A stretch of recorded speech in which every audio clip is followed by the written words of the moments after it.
We're doing 4 different recipes, so I'm thinking we might double you guys up again today. And they all use a grain that happens to be gluten-free. Not because I was trying to do that, although I think it's really one of the things that I really want you all to feel is that you're comfortable with a lot of different ingredients. And so if somebody came and said, I can't have gluten, it wouldn't be like, oh my God, I have no idea what to do. And none of these are unusual things. That's the other thing is that I want to say. And I have a good friend who has, her daughter has celiac. Her daughter's 11 years old. Celiac is a complete intolerance to gluten, so you absolutely cannot have it. And there are she went on a retreat with her school this week, and the food service person just couldn't figure out that rice and vegetables is gluten-free. You know, it's not like you have to make something up that's never been done before. It's really not that complicated, and for some reason people really freak out when they have to think about it in this way. I don't know, I'm not really sure why.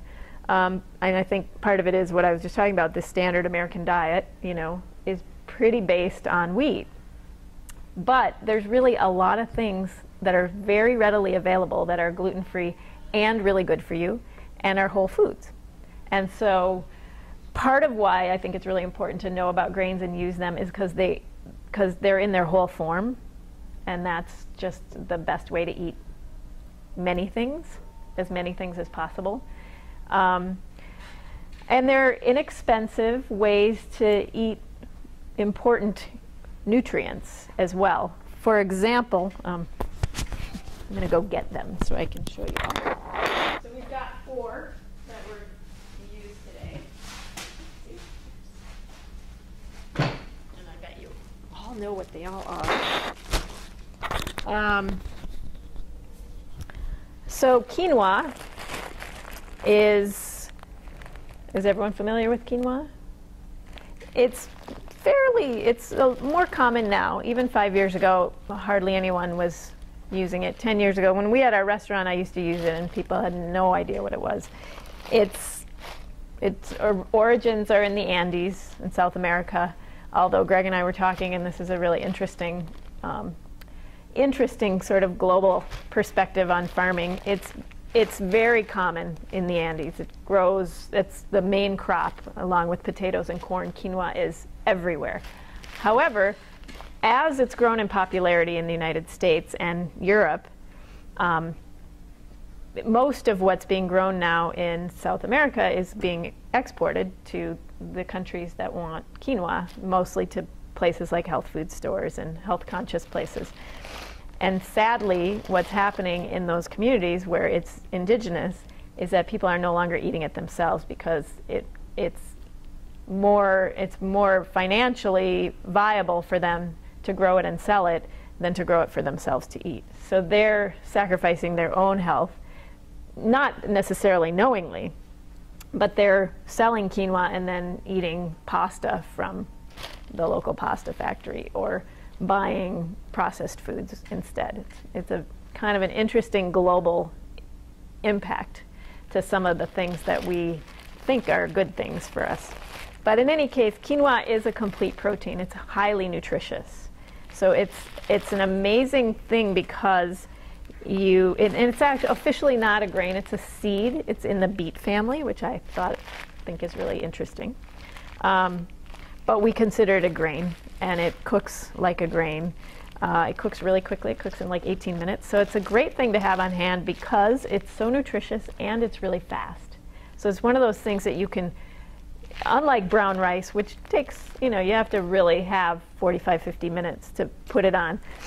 If you're in a hurry, put your quinoa on and get your vegetables cut and cooked, and by the time they're done, your quinoa should be ready. So it's just a really great thing to add to your pantry.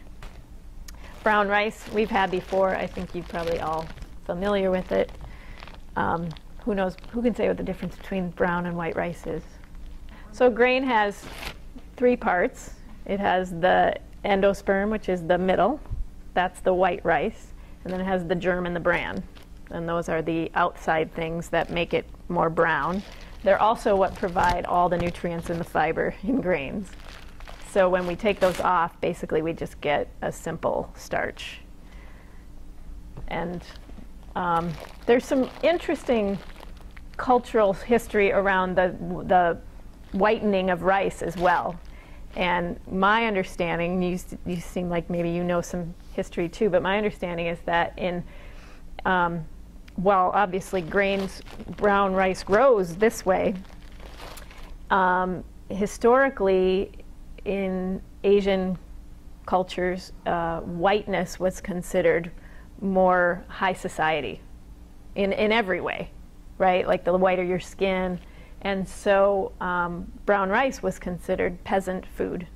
And so when they polished the rice, it was, it was a status thing.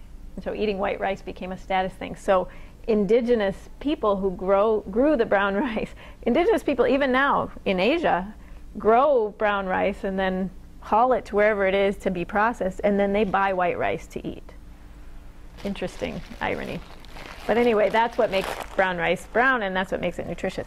This is about 45, 50 minutes to cook.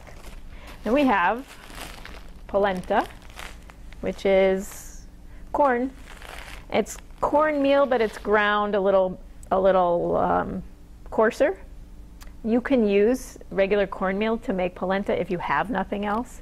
It will have a little different texture. One of the things I like about polenta is that it has that texture, so it actually tastes really corny, which I like. And if you we have a couple local farms that grow corn and grind it into polenta. And polenta is traditionally from like Italy. It's eaten sometimes as a breakfast cereal. It's often eaten sort of in the same way pasta is eaten, with a sauce of some kind. It's sometimes made really soft, and what we're going to do with it today is we're going to make pizza with it. So we'll actually spread the soft polenta. You just cook it with water, spread it in a pan, and then let it firm up. And we'll stick it in the fridge just to move that along quickly. It's not going to be the same as your traditional pizza. So it's not like something you eat. This is what we discovered, because these guys experimented with it and they were like, this is just bad pizza. And then when we made it on Monday, Eric said, well, you eat it with a fork?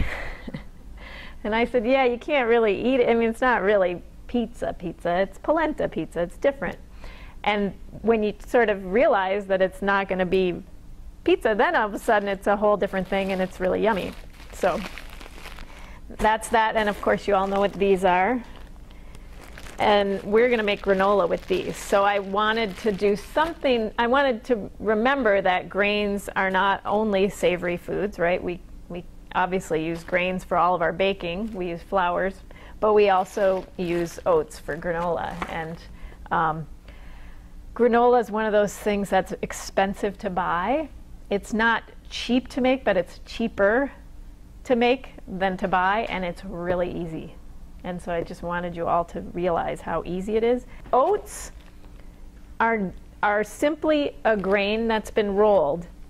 I mean, they're rolled oats. But oats actually look like this, too. They're a grain. This is just a process they've been through. You can have rolled wheat. You can have rolled quinoa. So you could actually make granola with any rolled grain if you wanted to, just for fun or just for experiment. But again, understand that the rolled part is not the grain, it's the process. Just like the polenta has been ground or the flour has been ground. And that's a really fun thing. There's someone at the Mill City Farmers Market that brings their little roller machine down, and you can drop grains in and roll it and come out. It's so cool. That's all they do. They just roll it. So it's kind of fun to realize that you can make all kinds of different kinds of granola too.